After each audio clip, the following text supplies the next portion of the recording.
खंड रेडी आहे. गुढीपाडवा स्पेशल. तर हे असं दिसतं आहे आपला वेलची पूड. नाही तर मजा नाही. ते अमेरिकेत असलात तरी परफेक्ट आम्रखंड. तर दही. हो, श्रीखंडाची इनिशियल स्टेज आहे. आपला चक्का रेडी आहे. हाय, हॅलो, नमस्कार. कसे आहात सगळे? आपला गुढीपाडवा म्हणजे आपलं मराठी नवीन वर्ष सुरू होत आहे. अगदी उद्या गुढीपाडवा आहे.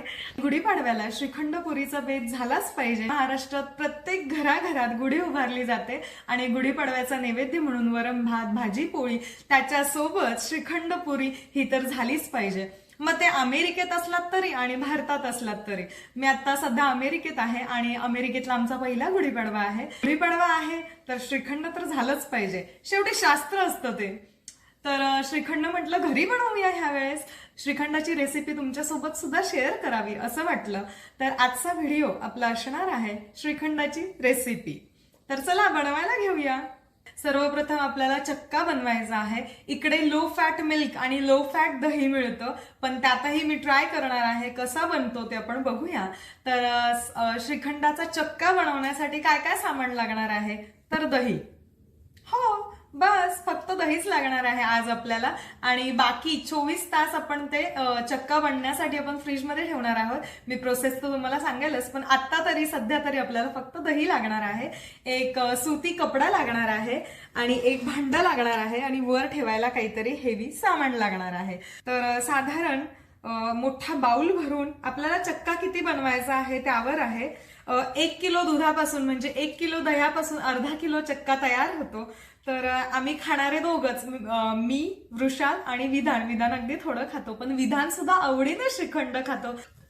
तुम्ही बघू शकतात मी हे दही यात काढून घेणार आहे. या सुती कपड्यामध्ये मोठा बाउल भरून दही काढून घ्यायचं आहे. I think this is enough. हे एवढं इनफ आहे. आणि हा सुती कपडा चारी बाजूने आपल्याला पकडून हे अशी एक पुरसुंडी तयार करायची आहे आपल्याला. आणि त्यातून होईल तितकं अगदी सावकाशपणे आपल्याला हे पाणी, यातलं पाणी गाळून घ्यायचं आहे. तुम्ही बघू शकतात मी अगदी सावकाश प्रेस करते आहे, अगदी स्लोली प्रेस करते आहे. सावकाश हे दाबून घ्यायचं आहे आपल्याला, नाही तर दही बाहेर येईल त्याचं. काही जण हे असं वर अडकवून सुद्धा ठेवतात एखाद्या गोष्टीला, की जेणेकरून असं पाणी गळत राहील त्या दह्यामधून. आणि काही लोक यावर ओझं ठेवून, काहीतरी जड वजन ठेवून फ्रीजमध्ये ठेवून देतात चक्का सेट होण्यासाठी. हा आपण चक्का तयार करतो आहे. ही श्रीखंडाची इनिशियल स्टेज आहे. हलक्या हाताने दाबून आपण यातलं पाणी थोडं काढून घेतलं आहे. आणि आता आपण 24 तासांसाठी हे चक्का सेट होण्यासाठी आपण फ्रीजमध्ये ठेवणार आहोत. ते कसं ते तुम्ही बारकाईनं बघा. मी आता हे बांधते आहे. मी हा रुमाल घेतला आहे कॉटनचा, जेणेकरून पाणी त्यातून निघून जाईल इझिली. आपण हे पक्क बांधून घ्यायचं आहे. आणि काय करायचं की ही अशी जाळी असते आपल्याकडे, ह्या जाळीवर हे ठेवणार आपण, जेणेकरून त्यातून पाणी निथळून जाणार. आणि खाली एक भांडं ठेवूया आपण. आणि काय करायचं की यावर आपल्याला काहीतरी हेवी ठेवायचं आहे. तर माझ्याकडे खलबत्ता आत्ता अवेलेबल नाहीये, तर मी माझ्याकडे अवेलेबल असलेलं सामान म्हणजे हा आत्ताच तुपाचा डबा मी ऑर्डर केला आहे, हा मी यावर ठेवून देणार. तर हे असा सेटअप आपण फ्रीजमध्ये ठेवणार आहोत 24 तासांसाठी. तर 24 तासानंतर याचा चक्का बनवून रेडी होईल. तर ते मी तुम्हाला उद्या दाखवेलच. 24 तासानंतर बघूया चक्का कसा होतोय ते. काल आपण चक्का बनवण्याची प्रोसिजर कंप्लीट केली होती आणि संपूर्ण रात्रीसाठी आपण हा चक्का फ्रीजमध्ये ठेवला होता. तर मी आता तुम्हाला दाखवते श्रीखंड बनवण्यासाठी आपला चक्का रेडी आहे की नाही. तुम्ही बघू शकता तिकडे. आपण आता हे ओपन करून बघूया आपला चक्का रेडी आहे का. तर तुम्ही बघू शकतात अगदी प्रॉपर आपला चक्का रेडी आहे. हे बघा, छान तयार झाला आहे चक्का. तर हे असा इतका प्रॉपर चक्का तयार झाला पाहिजे, तर आपलं श्रीखंड छान होणार आहे. आणि आता आपण हे एका बाउलमध्ये काढून आपण तो फेटून घेणार आहोत साखर टाकून. तुम्हाला दिसत असेल आपलं पनीर जसं असतं तसा हा चक्का तयार झाला आहे. आपण म्हणून फ्रीजमध्ये सेट करण्यासाठी ठेवला होता. अतिशय घट्ट असा झालेला आहे. आणि आता कसं आहे की हे 1.5 वाटी इतका आपण चक्का बनवला, त्यासाठी आपण ही 1 वाटी इतकी साखर टाकणार आहे. तुम्हाला गोड जसं पाहिजे असेल तसं तुम्ही साखर ऍडजस्ट करू शकता. कारण श्रीखंड थोडंसं आंबटसरच छान लागतं.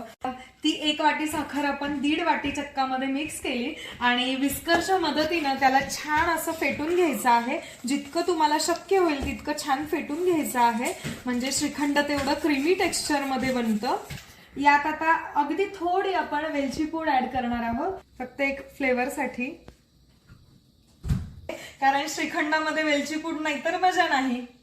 आणि आता हा आंब्याचा रस मी बनवून घेतला आहे. तर तुम्हाला जर असं प्लेन श्रीखंड पाहिजे असेल तर तुम्ही असं प्लेन सुद्धा खाऊ शकतात. याच्यामध्ये थोडेफार ड्रायफ्रुट सुद्धा तुम्ही ऍड करू शकतात. आणि किंवा तुम्हाला पायनॅपलचं हवं असेल तर पायनॅपल ऍड करू शकतात. तुम्हाला मँगो श्रीखंड पाहिजे असेल तर तुम्ही मँगोचा पल्प आणि मँगोच्या स्लायसेस असं सगळं ऍड करू शकतात. तुमच्या चॉईसवर, तुमच्यावर डिपेंड आहे ते. तर आमच्या घरात सगळ्यांना आम्रखंड जास्त आवडतं, त्यामुळे मी हा आमरस बनवून घेतला आहे. आणि आता मी थोडा त्यात ऍड करणार आहे फ्लेवरसाठी. आणि आता मी पुन्हा फेटणार आहे सगळं. तर हे अशा प्रकारे आपण चांगलं फेटून घेणार आहोत. आणि थोडे साईडला आता मी थोडे ड्रायफ्रुट्स कट करणार आहे. ड्रायफ्रुट्स कट करून यात टाकणार आहे, म्हणजे ते आपलं परफेक्ट आम्रखंड तयार होईल. आज मला आमच्या नाशिकच्या बुधाच्या श्रीखंडाची खूप आठवण येते आहे. आणि अर्थातच पुण्याचं चितळेचं आम्रखंड सुद्धा खूप सुंदर आहे. आम्ही इंडियातल्या गोष्टी खूप मिस करतो आहोत. तर चक्का आणि साखर असं छान दोन्ही मिक्स करून झालं आहे, छान फेटलं आहे मी. आणि आता इकडे मी काही ड्रायफ्रुट्स घेतले आहेत. तुमच्या आवडीचे ड्रायफ्रूट तुम्ही घेऊ शकतात. मी काजू, बदाम आणि पिस्ते अशा 3 गोष्टी घेतल्या आहेत. तुम्हाला जे काही आवडेल ते तुम्ही टाकू शकता. ड्रायफ्रूट ऍड केले आहे. तर हे असं दिसतं आहे आपलं आम्रखंड. तुम्ही सगळे श्रीखंड एकदा तरी घरी नक्की बनवून बघा, खरंच खूप सुंदर होतो. तुम्हाला रिझल्ट दिसतच असेल. मी आम्रखंड आज घरच्या घरी बनवलं. अमेरिकेला येऊन हा एक फायदा झाला की माणूस सगळं घरी करायचं शिकतो. अगदी कमी सामानात, म्हणजे फक्त दही, साखर, वेलची पावडर अशा अगदी कमी सामानात आपलं श्रीखंड बनवून तयार आहे. आणि तुम्ही बघू शकता हे आपलं आम्रखंड रेडी आहे. तर आज आम्रखंड बनवून मी फुल्ली सॅटिस्फाईड आहे. मला खूप आवडलं आहे. तर गुढीपाडवा स्पेशल श्रीखंड रेडी आहे. तर आजचं श्रीखंड माझं तुम्हाला कसं वाटलं आणि श्रीखंडाची रेसिपी कशी वाटली ते मला कमेंट करून नक्की सांगा. आणि आजचा व्हिडिओ तुम्हाला आवडला असेल तर please like, share and subscribe for more videos. Thank you.